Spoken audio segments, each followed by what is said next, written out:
Joe எழுதிய never forget how much I love you என்ற நூலின் தமிழாக்கம் அருள்வள்ளன் அரசு. நான் உன்னை எவ்வளவு நேசிக்கிறேன் என்பதை ஒருபோதும் மறந்துவிடாதே. நூல்கள் இப்போது விற்பனைக்கு.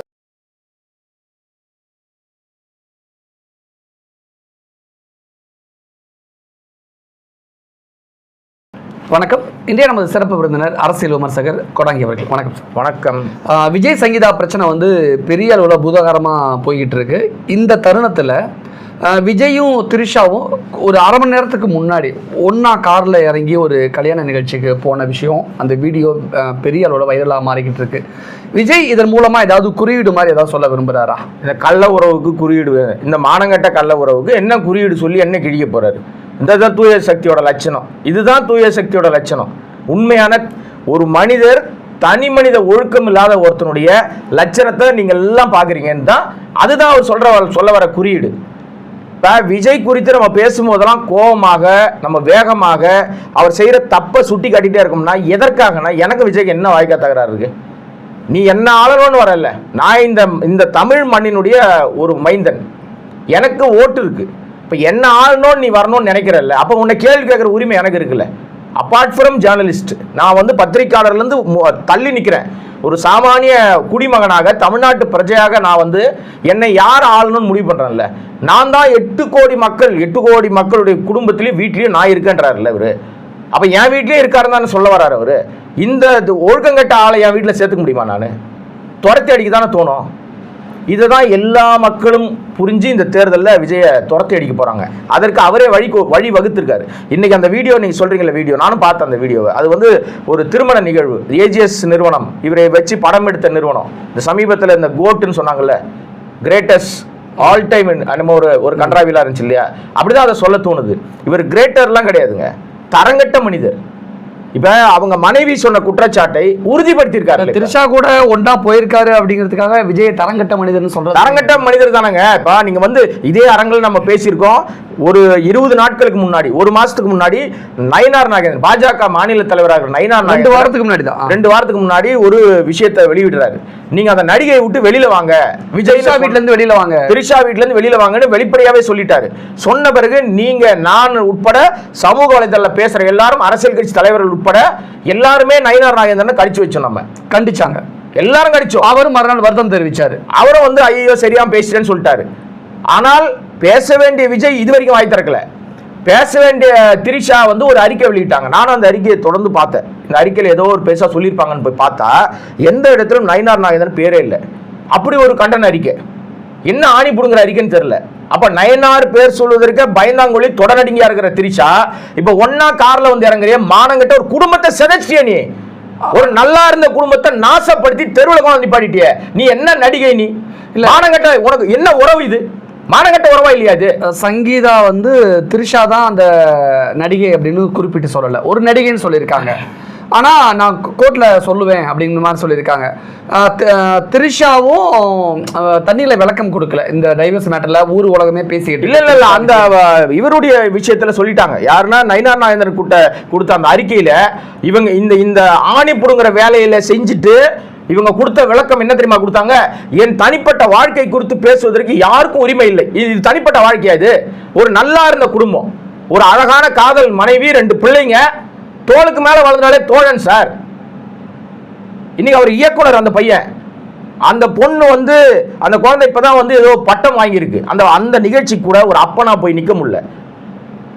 ஒரு குடும்பத்தை, ஒரு வீட்டை பார்க்கவே அண்ணன் தான் போய் கூட நிக்கிறாரு. ஒரு வீட்டை பார்க்கவே, வீட்டை காப்பாற்றவே, வீட்டை நடத்தவே தெரியாத துப்புக்கட்ட விஜய் நாட்டை காப்பாத்துறதுக்கு வராராம். யாரை ஏமாத்த பாக்குறீங்க? 50 வயசு ஆயிடுச்சு போயிடல, அரைக்கிழவன் தானே நீ? உனக்கு இந்த உறவு தேவையா? இந்த மானங்கட்ட பொழப்பு தேவையான்னு கேட்கிறேன் நானு. சார் நான் ஆதங்கத்துல பேசல சார், நான் வெளிப்படையாக குற்றம் சாட்டுறேன். விஜய் ஒரு கேவலமான ஒரு விஷயத்தை நார்மலைஸ் பண்ண பார்க்கிறார். ஒரு கள்ள உறவை, கள்ளத்தனமான கேவலத்தை, தனக்கு செல்வாக்கு இருக்கு, ஆணவத்தினுடைய உச்சத்துல நான் என்ன செஞ்சாலும் சரி. ஏன்னா இதை ஏன் தெரியுமா சொல்றேன்? அவரை சுத்தி இருக்கிற அந்த தற்கொலை கூட்டம் இருக்குல்ல, ஜென்சி கூட்டம், தற்கொலை கூட்டம், அதுல பேசுற பல பேருடைய வீடியோக்கள் வைரல் ஆகுது. அதுல குறிப்பிட்டு சிலதை மட்டும் நான் சொல்றேன். ஒரு பொண்ணு சொல்லுது, நான் அக்காவா இருக்கிறேன், தங்கச்சியா இருக்கிறேன். இந்த டைவர்ஸ்க்கு அப்புறமா இந்த அம்மா வழக்கு போட்ட பிறகு, சங்கீதா வழக்கு போட்ட பிறகு பேசுற பேச்சுக்கள்லாம், நான் தங்கச்சியா இருக்கிறேன், அக்காவா இருந்துட்டு போறேன், தேவைப்பட்டா பொண்டாட்டியா கூட இருக்கிறேன், உனக்கு என்னன்னு கேக்குது. மானங்கெட்டதா தனமா இருக்கு. இதுதான் தமிழர்களுடைய இளைஞர்களை வழிநடத்துற லட்சணமா இது. இன்னொரு பொண்ணு சொல்லுது, குப்பை பொறுக்கிறவங்களை ஆரம்பிச்சு என்னென்னவோ கதை சொல்லிட்டு அவெல்லாம் அத்தனை பொண்டாட்டி வச்சிருக்கான், இத்தனை பொண்டாட்டி வச்சிருக்கான், புருஷன் 10 புருஷன் வச்சிருக்கான். நான் பணம் இருக்குது இல்ல எங்க அண்ணனுக்கு, எத்தனை வச்சா உனக்கு என்னன்னு கேக்குது. அது பேசுற பேச்சு, அது ஓட்டு போடுற வயசு கூட வந்திருக்கு. அந்த தருதல ஓட்டு போடுற வயசு கூட வந்திருக்காரு. உங்க அப்பனை ஆத்தாலும் அதை பார்த்தாங்கன்னா இந்நேரம் அடி பின்னி எடுத்துருக்கணும், செருப்படுத்து அடிச்சிருக்கணும். இப்படி பேசுவியா? இதுதான் ஒழுக்கமான வாழ்க்கையா இது? இந்த வாழ்க்கையில இருந்து நான் எப்படி உருப்பிடுவேன் சார்? உலகத்துக்கே வழிகாட்டினவன் சார் தமிழன், உலகத்துக்கே வழிகாட்டினவன். இன்னைக்கு தமிழர்களுடைய நிலைமை, அதுவும் இந்த ஜென்சி கூட்டத்தோட நிலைமை, இந்த நடிகன் பின்னாடி போய் நாசமா போயிட்டு இருக்குது. நமக்கு அவ்வளவு ஆதங்கமா இருக்கு, அவ்வளவு கோபம் வருது நமக்கு. விஜய்க்கு எதிராக சங்கீதா, அவனுடைய முன்னாள் மனைவி சங்கீதா டைவர்ஸ் அப்ளை பண்ணி, முன்னாள் மனைவி எல்லாம் கிடையாது, அவங்க தான் மனைவி இப்போ வரைக்கும் டைவர்ஸ் அப்ளை பண்ணிருக்காங்க. இந்த நேரத்தில் ஒரு திருமண நிகழ்ச்சி இருக்கு, விஜயும் திரிஷாவும் ஒன்னா நடிச்சிருக்காங்க. அந்த சேர்த்து வச்ச கும்பல்ல செருப்பால் அடிக்கணும் சார். இந்த 2 பேரையும் சேர்த்து வச்சிருக்கானுங்க பாருங்க, இவனுக்கெல்லாம் செருப்படுத்த அடிக்கணும். யார சொல்றீங்க? கூட சுத்திட்டு இருக்கானுங்கல்ல. இல்ல, விஜயையும் சேர்த்து ஒரு கும்பல் இருக்கு சார், சேர்த்து வைக்கிறதுக்குன்னு, இந்த வேலை பாக்குறதுக்குன்னு ஒருத்தர் இருக்கானுங்க. அவங்க யாருன்னு பாக்குற அவங்களுக்கே தெரியும். மாமா வேலை சொல்ல வரீங்களா? நான் ஏன் ஏமாயால் அந்த கேவலத்தை சொல்லுவானே? ஒருவேளை விஜயும் திரிஷாவும் இன்னைக்கு ஒரே கார்ல போய் இறங்குனது ஒரு யதார்த்தமான ஒரு கோயின்ஸ், ஒரு ஆணியும் இல்ல, நட்பு ரீதியான ஒரு ஆணியும் இல்ல. இதை நார்மலைஸ் பண்ண பார்க்காதீங்க, இது தப்பு, இது அயோக்கியத்தனம். நீ என்ன தூய சக்தி, விளக்கண சக்தி? சங்கீதா குறிப்பிட்டது திரிஷா தானா சார்? அவங்க திரிஷாவை குறிப்பிட்டாங்களா, என்ன கன்றாவை குறிப்பிட்டாங்களா நமக்கு தெரியாது சார் நமக்கு. ஆனால் இவர்தான் என்பதை ஊர் உலகத்துக்கு சொல்வதற்காக இந்த திருமண நிகழ்ச்சியை விஜய் பயன்படுத்தி கொண்டார். அப்ப எவ்வளவு திருட்டு பையன் பாத்தீங்களா? இப்ப இதுல இருந்து விஜய் என்ன சொல்ல வர்றாரு, என்ன குறியீடு காமிக்கிறாரு? இந்த கள்ள உறவு இதுதான் எங்களுடைய உறவு, இது நார்மலைஸ் பண்ணப்பட்ட உறவு. நான் கல்யாணம் பண்ணிப்பேன், ஒரு பொண்டாட்டி எனக்கு இருக்கும், நான் 10 பேர்கிட்ட இருப்பேன், இதெல்லாம் நார்மல், இதெல்லாம் தான் சேர்ந்து உங்களெல்லாம் நான் நாட்டை காப்பாற்ற வரேன்னு மக்களுக்கு சொல்ல வர்றார். இந்த கள்ள உறவை நார்மலைஸ் பண்ணி இப்படித்தான் நான் வாழ்வேன், என் வாழ்க்கை இதுதான், ஆனா நான் நாட்டு மக்களுக்கு நல்லது செய்வேன். நீ ஆணியா புடுங்க வேணாம்ப்பா, முதல்ல தனி மனித ஒழுக்கத்தோட இருக்க பாரு, உனக்கு ஒரு ஒழுக்கத்தை வச்சுக்கோ. அதைத்தான் குறிப்பிடுறோம். நாம சொல்ல வர்றது என்னன்னா, இவ்வளவு பிரச்சனைக்கு நடந்திருக்கு. அவங்க அந்த நடிகை தேவைப்பட்டால் அந்த நடிகை நான் போட்டோ போடுவேன் சார். இன்னைக்கு திரிஷா மட்டும்தான் அந்த வேலையை செய்யுது. எப்ப பார்த்தாலும் விஜயோட இருக்கிற போட்டோவை போட்டு அந்த குடும்பத்தாரை மன உளைச்சலாக்கி, அந்த குடும்பத்தாருக்கு மன வலியை கொடுத்து, சார் அந்த பையன் வளர்ந்துட்டான் சார், தோளுக்கு மேல வளர்ந்துட்டாலே தோழன். விஜய் விட நல்ல உயரமா இருக்கான், விஜய் விட அழகா இருக்கான். விஜய் மூஞ்ச 2 நிமிஷம் உத்து பார்க்க முடியல. இப்ப சினிமாவில் நல்லா இருந்தார், அழகா இருந்தார். எப்ப அந்த அரசியல் சாக்கடைக்குள்ள உள்ள வந்தாரோ, அரசியல் சாக்கடை தான், நான் சுத்தம் பண்ண வரேன்னு சாக்கடையோட கலந்துருச்சு, பூரா இதுவும் சாக்கடை ஆயிடுச்சு. எப்ப அவர் உள்ள வந்தாரோ அது மூஞ்சி கர்ண கொடூரமா மாறி 2 நிமிஷம் உத்து பார்க்க முடியல. ஏன்னா வெறுப்பு அரசியல் உள்ளுக்குள்ள ஊறி போயிடுச்சு. பதவி வெறி, மாப்பிள்ளைக்கு பதவி வெறி பயங்கரமா ஏறி போச்சு. அதோட வெளிப்பாடு எங்க போனாலும் மனநலம் பாதிக்கப்பட்டவங்க பேசுவாங்க தெரியுமா, அப்படியே வெறுப்பா. அவங்க என்ன விட்டேத்தியா பேசிட்டு இருப்பாங்க, என்ன பேசுறாங்கன்னு தெரியாது. அங்க போய் பஞ்ச் டயலாக் பேசிட்டு இருப்பாரு, நீ நான் சண்டை போட்டுக்கிட்டு இருப்பாரு. அங்க என்ன எவன் எழுதி கொடுக்குறான்னு தெரியல. அது எழுதி கொடுக்கறத படிக்கிறதுக்கு ஒரு ஆள் தேவையா? படிக்கிறதுக்கு ஒரு ஆள் தேவையா சார்? ஒரு மீட்டிங் தேவையா? 5000 பேர் என்னைக்காவது ஒரு நாள் அரசு சொல்லுகிற விதிகளை இந்த கும்பல், தற்கொலை கும்பல் என்னைக்காவது ஃபாலோ பண்ணிருக்கா? 5000 பேர் கம்மியா ஏன் தெரியுமா இவங்க கூட்டம் போடுறேன்னு பர்மிஷன் கேட்கறாங்க? அது உண்மை தெரியுமா உங்களுக்கு? 5000 பேருக்கு மேல போனா ஒரு பெரிய தொகையை கட்டணும், அரசுக்கு கட்டணும். ஏன்னா காவல்துறை அனுப்புறதுக்காக அவங்க கூட்டத்துக்கு ஆர்கனைஸ் பண்றதுக்கு ஒரு தொகையை அனுப்பணும். அந்த தொகை உள்ள வந்தாதான் அவ்வளவு போலீஸ் உள்ள வரும். ஆனா இந்த கும்பல் என்ன பண்ணு தெரியுமா, தமிழக அரசின் மீது பழி போடுவதற்காகவே கம்மியா கூட்டத்தை சொல்லிட்டு கேட்டை திறந்து விட்டுறது, அடிச்சு பெருட்டி ஓடுறானு பாத்தீங்களா? என்னமோ அந்த முட்டாய் கடையை முறைச்சு பார்த்தவங்க மாதிரி அப்படியே ஈமோக்கிற மாதிரி போறானுங்க. ஏன்டா உங்களுக்கு சூடு சொரணையா இருக்காதாடா? உங்களுக்கு அறிவே இருக்காதா? எத்தனை முறை உளுந்து மண்டை உடைஞ்சி கோமா ஸ்டேஜுக்கு போய் ஒரு அப்பா கதறாரு சார், ஒரு அப்பா கதறாரு. நான் அப்ப எனக்கு வழி தெரியும், என் பிள்ளை எப்படி வாழணும்னு நான் நினைப்பேன். ஆனா கரூர் இன்சிடென்ட்ல என் பையன் விஜய் பார்க்க போய் தானே செத்தான், பரவாயில்லைங்கிற மாதிரி தானே. அது தரங்கட்ட குடும்பம் சார், பணம் வாங்கிட்டு பேச வச்சாங்க. பணம் 20 லட்சம் கொடுத்துட்டு பேச வச்சாங்க. அந்த வலி உண்மையான வலி அவங்களுக்கு தெரியும். ஏன்னா பேசினா இவன் பெரிய உச்சத்துல இருக்கான், உயரத்துல இருக்கான், நமக்கு பிரச்சனை ஆயிரும். அந்த கரூர் இன்சிடென்ட்ல இன்னும் 2 பேருக்கு காசு போலியே, இன்னும் 2 பேருக்கு. ஏன்னா அந்த 2 பேரும் உண்மையை சொல்லிட்டாங்க. எங்களுக்கும் அந்த சிபிஐ வழக்குக்கும் உச்சநீதிமன்றத்துக்கு போனதுக்கும் சம்பந்தம் இல்லைன்னு சொல்லிட்டாங்க. அதனால அந்த 2 பேர் பணம் கொடுக்கல. நியாயமானவன் தானே, தூய சக்தி தானே, ஆணி கொடுக்குறவன் தானே, நீ நல்லவன் தானே, நீ யார் 2 பேர் கொடுக்கல? விஜயும் திரிஷாவும் இன்னைக்கு இவ்வளோ தைரியமா அவங்கள பத்தி தான் உலகமே பேசிக்கிட்டு இருக்கு, உலக தமிழர்களே பேசிக்கிட்டு இருக்காங்க. இந்த நேரத்துல நம்ம சரியா நடந்துக்கணும், அல்லது நம்ம ஒன்னா ஒழுக்கம் கட்டவன் எப்படி சார் அவன்லாம் ஒன்னாலாம் நான் ஒழுங்காலாம் நடந்துக்க மாட்டான் சார், வாய்ப்பு இல்லை. இந்த நேரத்துல நம்ம நிகழ்ச்சிக்கு ஒன்னா போனோம்னா ஊர் உலகமே அதை மறுபடியும் உண்மை நம்பிடும், உண்மை பேசி அப்ப அது உண்மை பார்த்து பயந்து தானே நடந்துப்பாங்க. ஆனா அதெல்லாம் தாண்டி தைரியமா இவ்வளவு தூரம் ஒன்னா ஓப்பனா வெளியில வராங்க, ஜோடியா வெளில வராங்க அப்படின்னா நயனா நாகேந்திரன் வேற வாய் விட்டுட்டு மன்னிப்பு வேற கேட்டாரு. தமிழ்நாடு பிஜேபி மாநில தலைவரே மன்னிப்பு கேட்டிருக்காரு அப்படின்னா அதை மீறியும் இவங்க ஒன்னா வராங்க அப்படின்னா அப்ப நயனா நாகேந்திரன் மன்னிப்பு கேட்டது தப்பா அல்லது நயனா நாகேந்திரன் விஷயம் தெரியல, வருத்தம் தெரிவிச்சது ரொம்ப ரொம்ப தப்பு. ஏன்னா ஒரு பெண் குறித்து பேசிட்டோம், அது அரசியல்ல எங்கேயாவது நமக்கு பின்னடைவாயிருமே, பெண்கள் குறித்து நம்ம பேச முடியாம. ஏற்கனவே பாஜக நயனா நாகேந்திரனுக்கு விஷயம் தெரியலையா? என்ன தெரிஞ்சதுனால தான் சொன்னாரு. அப்ப மறுபடியும் மன்னிப்பு கேட்டாரு. எல்லாருடைய அழுத்தம், ஏன்னா எல்லாருடைய அழுத்தம், நீங்களும் நானும் உட்பட பல பேரும் வீடியோ பேசியிருக்கோம். ஆனா விஜய் எல்லா அரசியல் கட்சி தலைவரும் கண்டிக்கலையா? விஜய் ஏங்க மானங்கட்ட பொழப்புறவனு எந்த வாயும் வராதுங்க. இன்னைக்கு பாத்தீங்கல்ல 2 பேரும் ஒன்னா தான் வந்து இறங்குறாங்க. இது தேவையான்ற நானு, நீ நேர்மையாளர்னா தூய சக்தினா ஒழுங்கமா ஒழுங்கு மரியாதையா இருந்திருக்கணும். இது தேவையா உனக்கு? இது நிச்சயமாக இதை நார்மலைஸ் பண்ண. நாளைக்கு முட்டு கொடுக்குறவங்க என்ன பண்ணுவாங்க தெரியுமா? இப்ப எழுதி வச்சிங்க, முட்டு கொடுக்குறவங்க இந்நேரம் வீடியோ ரெடி பண்ணுவானுங்க, எல்லாரும் போடுவானுங்க, அதுக்கு ஒரு கூட்டம் இருக்கு, இந்நேரம் காசு கொடுத்துருப்பானுங்க, பெரிய தொகை கொடுத்து இது வந்து நார்மலைஸ் பண்ணுவானுங்க. கள்ள உறவை நார்மலைஸ் பண்றாங்க. பொண்டாட்டி இருக்கும் போது இன்னொரு வீட்டுக்கு போறது சரின்றானே, இவனை என்ன லிஸ்ட்ல எடுக்கிறது? நம்ம இதுக்கு சட்டப்படி தண்டனைகளா சார்? நியாயமாக இத்தனை நேரம் விஜய் அரெஸ்ட் பண்ணிருக்கணும், கரூர் இன்சிடென்ட்ல அரெஸ்ட் பண்ணிருக்கணும். கொலகாரன் சார் விஜய், கரூர்ல அரெஸ்ட் பண்ணல. ஆனா இது ஃபேமிலி. அடுத்து ஒரு நீங்க சேலத்துல ஒரு நிகழ்வு நடக்குது, அங்க ஒருத்தர் செத்து போறாரு, விஜய் மீது வழக்கே வரல. இப்ப போறாரு வேலூர், போறாரு தஞ்சாவூர், போறாரு. இப்பவும் பாத்தீங்கன்னா ஒரு அப்பா கதறாரு, என் புள்ள வந்து காலேஜ் போறேன்னு சொல்லிட்டு போனா, எலக்ட்ரிக் பைக் தான் வாங்கி கொடுத்தேன், எலக்ட்ரிக் ஸ்கூட்டர் தான் வாங்கி கொடுத்தேன், அதை வச்சுட்டு வேற ஏதோ பைக்ல போயிருக்கான், எனக்கு தெரியாதுங்க, திடீர்னு ஃபோன் பண்ணி சொல்றாங்க உங்க பையன் ஆக்சிடென்ட் ஆயிட்டான்னு. அதை திருக்கிறானுங்க. திருச்சி என்ன பண்றானுங்க தெரியுமா?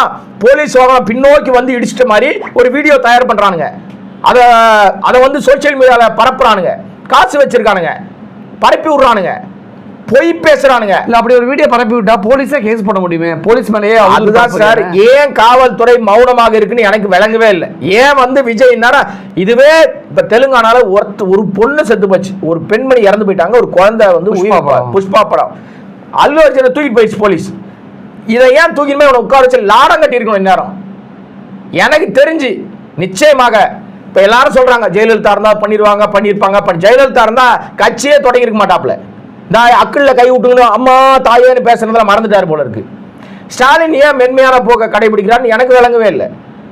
ஆனா அந்த மென்மையாக கடைபிடிக்கிற அந்த ஸ்டாலினை தான் இவர் என்னமோ இவங்க வீட்டு வேலைக்கார மாதிரி பேசிட்டு திரிகிறாரு. ஆனா இது எல்லாத்துக்கும் நாட்டு மக்கள் பார்த்துட்டே இருக்காங்க. நான் எனக்கு தெரிந்த வகையில அரசியல்ல இந்த மாதிரி பித்தலாட்ட பேர் வழிகளை தெளிவாக மக்கள் ஓரம் கட்டுவாங்க. இந்த மாதிரி வந்து பெண்களுக்கு பாதுகாப்பு நான் தரேன்னு சொல்லிட்டு பெண்கள் மீது காம பிசாசாக வேலை பார்த்துட்டு இருக்கிற எல்லாரையுமே துரத்தி அடிக்கிறது தான் தமிழ்நாட்டு மக்களுடைய வேலை. ஏன்னா பாஜகவை சேர்க்கறதே இல்லை அவங்க. ஏன்னா பாஜக எப்பவுமே பெண்களுக்கு நாங்க வந்து பாதுகாப்பு தரோம்னு சொல்லுவோம், பெண்களுக்கு அவ்வளோ கொடுமைகள் பண்ணுவாங்க, பெண்களை போக பொருளா பார்ப்பாங்க, பெண்களுக்கு அதிகாரமே தரமாட்டாங்க. ஒரு விஷயம் இருக்கா? இன்னொரு விஷயம், மத ரீதியாக வெறுப்பு உணர்வை தூண்டுவாங்க, வெறுப்பு அரசியலை பரப்புவாங்க. இது அத்தனையும் அப்படியே டிட்டோவா ஒரு பிராண்ட் பண்ணிட்டு இருக்காரு விஜய். அவர் செய்யறது அதானே. அவர் சிறுபான்மையினர்கிட்ட வந்து வாக்குகளை வாங்கிடலான்னு அவரை களமிறக்கி விட்டுருக்கு பிஜேபி. அதை தான் அவர் பேசிக்கிட்டு இருக்காரு. தூய சக்தின்னு தன்னை சொல்லிக்கிறாரு, செய்யறது பூரா அயோக்கியத்தனம், மொல்ல மாதிரித்தனம், முடிச்சவைக்குத்தனம். வேற இதுக்கு என்ன வார்த்தை என்ன சொல்றது? இதுதான் டீசெண்டா நான் பேசுறேன். இன்னும் சில பேர் இன்னும் ஆபாசமா பேசுவாங்க, நான் அப்படி பேச மாட்டேன். ஒருவேளை விஜய் திரிஷா முறைப்படி கல்யாணம் பண்ணிக்கிட்டா ஓகே, ஆனா அது டைவர்ஸ்க்கு அப்புறம் தான் பண்ண முடியும். இப்போ வந்ததே அயோக்கியத்தனம் சார். இதன் மூலமாக என்ன உலகத்துக்கு சொல்ல வர்றாருன்னா, இந்த குறியீடுன்னு கேட்டீங்களா நீங்க, ஒரு ஆணி இல்லை, எனக்கும் திரிஷாவுக்கும் கள்ள உறவு இருக்குன்னு அம்பலப்படுத்தி இருக்காரு. இந்த மானங்கட்டவர் தான் தன்னை தூய சக்தியாக. இப்ப அதுக்கு என்ன அப்படின்னு விஜய் சொல்ல வர்றாரு. அததான் சொல்றாரு அவரு. ஆமா, அதுக்கு என்ன, உங்களால என்ன பண்ண முடியும்? என்ன பண்ண முடியும்? தனிப்பட்ட வாழ்க்கை அப்படின்னு திரிஷா சொன்ன மாதிரி விஜய் இப்ப சொல்ல வர்றாரா? சொல்லாம அதான் இது மௌனம். இது என்ன சொல்றதுன்னா, இது வந்து அமைதியா இருந்த அமுக்குனின்னு சொல்லுவாங்க. ஒரு விஷயம் பேசவே மாட்டானுங்க, அமுக்குனித்தனமா எல்லா வேலையும் செய்வானுங்களா, அந்த வேலையை தான் செஞ்சிருக்காரு விஜய். ஆனா அவருக்கு உண்மையிலேயே அவருக்கு சூடு சொரணை இருந்ததுன்னா, தான் வந்து ஒரு கட்சியினுடைய தலைவர்ன்ற உணர்வு இருந்ததுன்னா, தன்னை நம்பி இவ்வளவு ஜென்சி கூட்டம் இருக்குன்ற உணர்வு இருந்ததுன்னா, இதெல்லாம் கூட வேணாங்க. தன்னை விட வளர்ந்து விட்டான் தன் மகன் உணர்வு இருந்துச்சுன்னா இந்த வேலையை அவர் செய்ய மாட்டார். கல்யாண வயசுல நமக்கு ஒரு பையன் இருக்கான். கல்யாண வயசுல ஒரு பையன் இருக்கான். அந்த குழந்தையினுடைய மனசு எவ்வளவு பாதிக்கப்படும். அந்த பெண் குழந்தை, அதை சுத்தி இருக்கிற நண்பர்கள் நண்பிகள் என்ன கேட்பாங்க? இப்பதான் உங்க அப்பனுக்கும் அந்த நடிகைக்கும் தொடர்பு இருக்காம கேட்பாங்களா, கேட்க மாட்டாங்களா? நடிகரா இருந்தா பிரச்சனை கிடையாது சார். நடிகரா இருந்தா நீங்கள் நானும் பேசவே தேவையில்லை, பேசவே மாட்டோம். நீ பொது வாழ்க்கைக்கு வர, நாட்டை ஆள போறன்னு வர, நீ அரசியல் கட்சி தலைவர்னு வர, தன்னை தூய சக்தின்னு அடையாளப்படுத்திக்கிற. அதுல ஒண்ணு கூட நீ உன்ட்ட இல்லையே. ஒண்ணு சொல்லுங்க அவன் தூய சக்தின்னு சொல்றதுக்கு. விஜய் தூய சக்தின்னு சொல்றதுக்கு ஒரு காரணம், அவர் தூய சக்தின்னு தன்னை அடையாளப்படுத்துவதற்கு ஒரே ஒரு உதாரணம், ஏதாவது ஒண்ணு. குடும்பத்தை பாக்குறாரா, அப்பா அம்மாவை பாக்குறாரா, பிள்ளைகளை பாக்குறாரா, நல்ல நட்பு வச்சிருக்காரா, கள்ள உறவு வச்சிருக்காரு, கூட இருக்கிறவன் பூரா வந்து கெடுத்து விட்டு அந்த நாட்டையே சீரழிக்கிற ஆட்களை கூட வச்சிருக்காரு. நீ வந்து நேபாள மாதிரி நடக்கணும், இலங்கை மாதிரி நடக்கணும் அப்படின்னு ஒருத்தன் கூட போட்டு புரட்சி வெடிக்கணும்னு. தமிழ்நாட்டில் என்ன நடந்துகிட்டு இருக்கு இப்ப? உனக்கு எங்க நோகுது? ஊரா கட்சியா நீ தாவி வந்து இப்ப விஜய் கிட்ட வந்து உட்கார்ந்துருப்ப. செய்வது பூரா தவறு. ஆனா கேள்வி கேட்டா போய் கோர்ட்ல போய் கையை கட்டிக்கிட்டு, ஐயா சாமி எஜமானே எனக்கு தெரியாதுங்க, என் பேச்செல்லாம் நீங்க ஒரு பெருசா எடுத்துக்க வேணாம், நானும் ஒரு ஆளே கிடையாது அப்படின்னு சொல்றாரு. இதெல்லாம் இவர்களை தான் கூட வச்சிருக்காரு. இப்ப இந்த நிகழ்ச்சியின் மூலமாக, இந்த திருமண நிகழ்வுக்கு ஒன்னா இவங்க போனதன் மூலமாக ஒரு பெரிய கேள்விக்கு விடை சொல்லியிருக்காருன்னு தான் எல்லாரும் சொல்லுவாங்கல்ல. எனக்கு தெரிந்து நார்மலைஸ் பண்ணா நீதிமன்றத்தில் என்ன நடக்கும் என்பதை இவர் முன்னாடியே உறுதிப்படுத்துறாரு. என்ன நடக்கும்? இப்போ விஜய் திரிஷா ஒன்னா வந்துட்டாங்க, அப்போ அடுத்து நீதிமன்றத்தில் என்ன நடக்கும்? டைவர்ஸ் தான், டைவர்ஸ் கொடுத்துருவாங்க. ஆமா, இப்போ ஜீவனாம்சம் அவங்க என்ன கேட்குறாங்களோ கொடுக்கணும். நீ தான் பெரிய யோகிய சிகாமணி தானே, யோகியன் தானே நீ. யோகியம் வரா சொம்பெடுத்துன்னு ஒளிச்சா வைக்க முடியும்? நீ என்ன கொடுக்கணுமோ கொடுத்து தான் ஆகணும். ஒரு பிள்ளை இருக்கு, ஒரு பொன் குழந்தை இருக்கு. நீ ஜீவனாம்சம் அவங்களுக்கு கொடுக்கணும்னா கொடுத்தா. உச்சத்துல இருந்து வந்திருக்க உச்சா நடிகர்னு சொல்றல நீ. 2000 கோடியை விட்டுட்டு ஏங்க பூராவே ஏமாத்து வேலைங்க. இது வரைக்கும் விஜயனுடைய படம் 69 படத்தினுடைய வசூல் நிலவரம்னு எடுத்துக்கிட்டீங்கன்னா அதுல பெரும்பகுதி தோல்வி படம். ஒரு 15 படம் தான் ஜெயிச்ச படம்னு சொல்ல முடியும். அந்த 15 படத்துலையும் இவருக்கு கொடுக்குற சம்பளம் எல்லாம் ஒண்ணும் கிடையாது. இப்பதாங்க 100 கோடி 200 கோடி ஏமாத்துறானுங்க. அந்த மெர்சல் படத்துல இருந்தா 3 டிஜிட் சம்பளமே ஏறி இருக்கு. அந்த 100 கோடி கொடுத்தவர் என்ன ஆனார் தெரியுமா? மெர்சல் படத்தை தயாரிப்பாளர் தெருவில் நின்று இருக்காரு. இன்னைக்கு தயாரிப்பாளர் சங்க தேர்தலில் நின்று தோத்து போயிட்டார். கடன் அவர் இருக்கிற வீடே அவர் கையில் இல்லை, இப்ப அது வேற ஒருத்தன் கையில் இருக்கு. தெருவில் நிற்கிறார், கடன்காரனா நிற்கிறார். கடனாளி ஆக்கிய பெரும் பாக்கியம் வந்து விஜய்க்கு தான் உண்டு. எத்தனை தயாரிப்பாளர் நடுத்தருள் விட்டுருக்காரு தெரியுமா? தெருவில் இறக்கி விட்டுருக்காரு தெரியுமா? அவரை நம்பி யாரும் கிட்ட போனா அழிக்கிறது தான் அவருடைய வேலை. அவங்க அப்பாவுக்கும் அதே வேலை தான். அடுத்த கதையெல்லாம் உருவி பையனுக்காக அந்த நடிகர்களை காலி பண்ணவர் தான் எஸ்எஸ்சி. ஏகப்பட்ட பிரச்சனைகள் இருக்கு.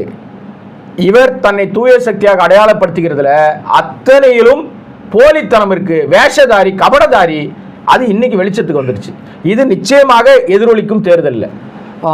இந்தியா தமிழ் சார்பாக என்ன சொல்ல விரும்புகிறோம் அப்படின்னா, ஒரு நாட்டை ஆளக்கூடிய ஒரு தலைவன் ஒட்டுமொத்த மக்களுக்கும் தன்னை நம்பி இருக்கக்கூடிய ஒரு கூட்டத்துக்கு முன்மாதிரியாக இருக்கணும் அப்படிங்கிற ஒரு அடிப்படை தான் எல்லாருக்குமா பொருந்தும்.